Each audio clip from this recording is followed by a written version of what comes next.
Alright, new day, new challenge. Today we are going to have a look at how quickly you can build a town in Manor. To be precise, I have exactly 1 hour time. So I'm gonna start a timer in a second and I'm going to see how far I can get in exactly 60 minutes. So let's go with the 60 minutes. You can see that white bar to your top left. This is the timer in this speed build. I have to say though, just for full transparency, my hard drive ran full after 53 minutes or so. So the last 7 minutes in this time lapse are not available. But anyways, I'm still gonna guide you through, and I can promise I had my phone as a timer next to me. So it's exactly 60 minutes that we spent on the build. Now, my attempt was to really, this time around, don't really look too much into a specific layout or so. My goal was to achieve a good approval as fast as possible. So my main goal was to ensure we have a good variance of a variety of food relatively quickly. So I built very small houses at the beginning to ensure that we have some living spaces right next to each other, and to be able to hopefully upgrade them rather quickly. And then so I also decided to just make one big plot in which we can get some vegetables in relatively early on. So really spending the money, the wealth we have on one additional ox and also on one vegetable garden. So that was my very initial thing to do, which honestly worked out pretty well. And also because this plot is a bigger one and has an upgrade, we can have more families in this very house. Especially when we go to level 2, we have 4 families living in the house that grows vegetables. Maybe it's a good point to speak about this. I really like how this game tackles this. So if you put down a normal house, like a normal plot, it usually has one family, and once you go one higher level, it doubles the amount. So out of one family, it becomes 2 families. If you have a house with a potential upgrade, where you can have an additional living space, then one plot becomes 2 families in level 1 and 4 families equally in level 2. Meaning, if you have an additional job for them to be done, just as like vegetable garden or an apple orchardry, you have 4 families that can take care of the bigger lot.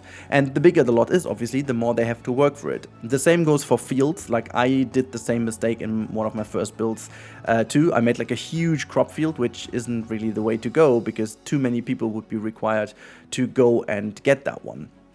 So what I then decided to go is into, I was really debating with myself what I was going, but I spent the first point on going for an apple orchardry to have, again, more variance in a variety on the market early on. And then in the second point, I will spend, I can already drop that, I will spend relatively quickly on the charcoal, because on the map we are in, the starting conditions were really focusing on not having the chance to grow any good crops for us in an early stage. So we definitely need to go to rye first of all, and so I went for the apple orchardry anyways, because that will give you the access then later on to enable rye. And what we will also need to do is to go into trading, because this area will never be enough to supply all the people. However, the beginning really went down super well. You can see our approval is higher. We slowly get some families in, but I actually went this route knowing that the beginning will be a little bit of a choppy thing. You know, it's not perfectly fine at the beginning, but the setup was meant to be this way. So at some point, when we have every industry running, things will be going quicker. And exactly this happened. As soon as I set up my initial foundation over here, and we had all the shops on the marketplace available, we could start growing tremendously. And you will see towards the end of this thing, it's going exponentially quicker. And this is how you need to look at this anyways. I mean, usually in this game, this is relatively normal, that things would go exponentially quicker because you have more goods, but also exponentially harder to feed them all, because food will always be the bottleneck in here, especially after the little patch that they've put in to make sure that the trading is not OP.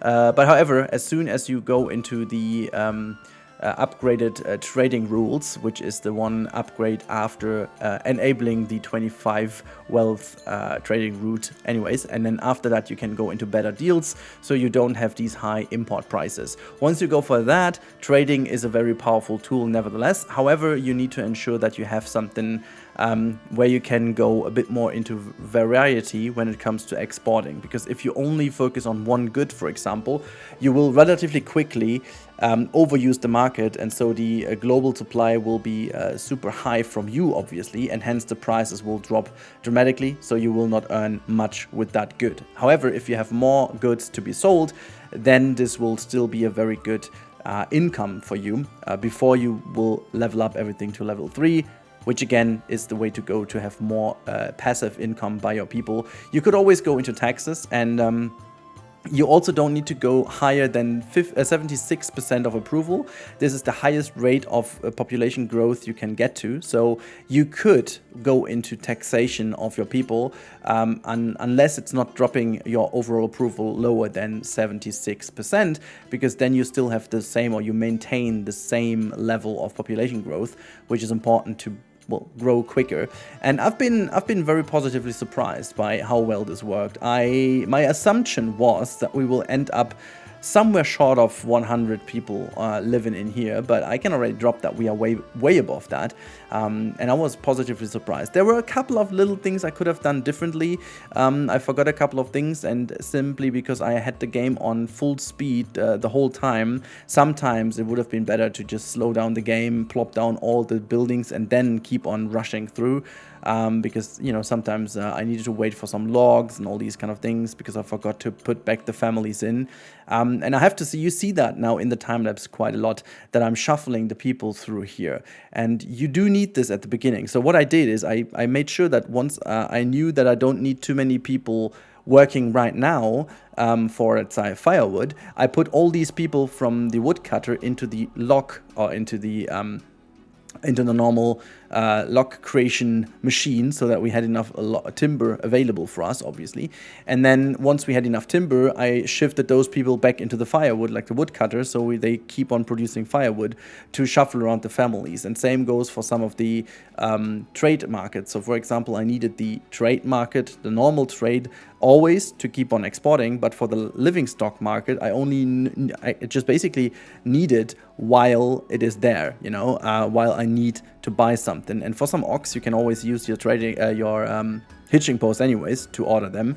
So what I did is then I took out the person working in the living trade shop, or the living stock trade, and put them into other stuff, because at the moment, at the beginning, you really need to have your families moving around quite a bit. So that was why I kept on shuffling those families from A to B. That was a very good thing to do, and I quite liked it, how it turned out to be working in the end. But it is obviously very stressful, you know.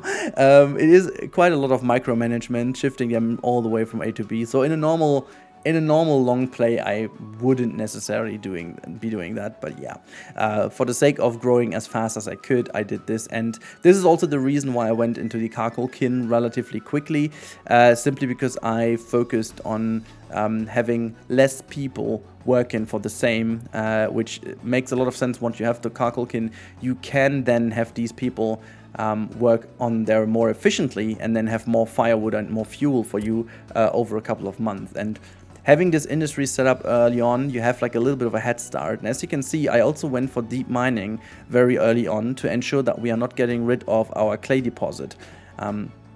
And having the clay deposit is also very useful for us to export some roof tiles, because those really bring in some money, and on this specific location of the map, it's going to be an infinite resource for us, because I managed to get into the deep mining, and then we have an infinite amount of clay at our disposal, and so we can use that. And as you can see, at this point, I really went into expansion mode and put down a lot of buildings. It really looks super nice. You can, like, this wonderful time lapse over here just showcases again how well this game already works, and most of it is already pretty nicely balanced. A couple of things I would love to be changed, but I'm gonna make like a huge feedback list on that for the dev, and also for you guys too. There's going to be like a big verdict or conclusion on this early access. It's been a long time that I've been so captivated and so sucked into a game like with this one. And there's so much to love about this. And honestly, even with a couple of little changes, it would squeeze out even more fun for me. And I think Even at the stage as it is right now, a completely different map would already allow for like the double amount of play fun, or at least replayability. Super nice, and really like that. But you can see we are now already moving towards a later stage of the time lapse, and I'm going into the tavern already to ensure that we can upgrade our buildings quickly. This was very necessary at this point. Because I needed to ensure we get some more development points and making sure everything is available for them. And yeah, I also decided to found like a little village down here by the deep mine, just to ensure that we have some people around there and some market stalls are forming, which all worked out pretty damn nice. But yeah, as said, we are almost done with the little time lapse over here. So I will finish up my commentary of the time-lapse with saying that I was very positively surprised how much you can do if you focus on the necessary bits in the first hour. So only 60 minutes into this wonderful play, we have a very solid foundation for our very own village that we can keep on growing. But the real-time Rudy is now going to take over and explain to you a bit more how it looks. So enjoy that one. Alright, so exactly 1 hour has passed. I'm very sorry that the recording stopped 5 minutes earlier because my hard drive was running full, but nevertheless, it was exactly 60 minutes and we went up to 137 total populations. We have 44 families, and this is one of my best, if not the best starts I've ever had. Now, just to give you a bit of an idea what I did talk about this in the time-lapse a little, but now you can see that a bit more in the focus. Now, obviously, as fertility on this area, as you can tell over here, has been rather bad.